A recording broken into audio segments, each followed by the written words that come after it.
So it's very different in saying we're going to solve a problem versus we're going to create a need, right?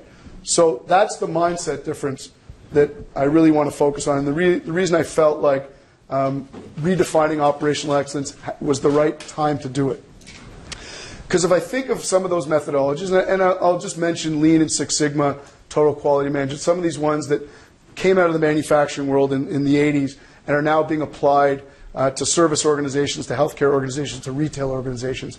And I, from my experience, at least with my clients, is to varying degrees of success, but the level of success is not sustainable and it's not very high.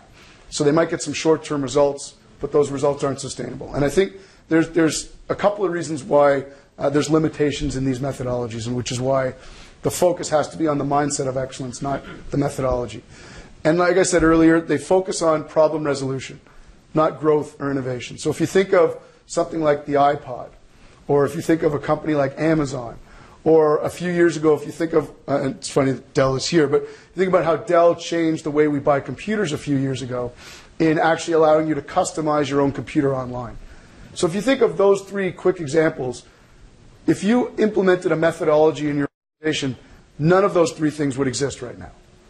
If Apple had said, we've got to lean this process, or we're going to implement Six Sigma to try and find a new product, they never would have developed the iPod. The iPod was the creation of a need.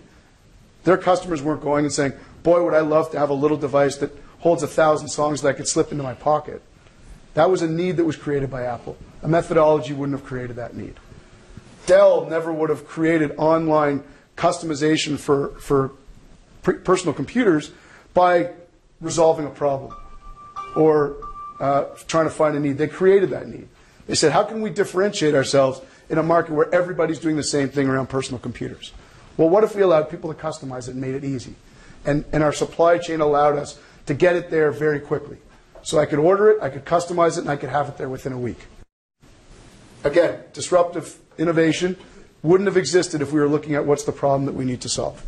And Amazon as a company wouldn't have existed if they were looking at what's the problem within the organization we need to solve. We're going to create a brand new type of company that's just going to be able to deliver anything within 24 hours. Doesn't matter what you sell. We're just going to build a huge base of customers, and we're going to provide them anything, and we're going to get excellent at warehousing and supply chain and distribution, and we're going to build the biggest, baddest e-commerce site ever. And we're just going to draw millions and millions and millions of people because we're going to sell everything and we're going to get it to them in 24 hours.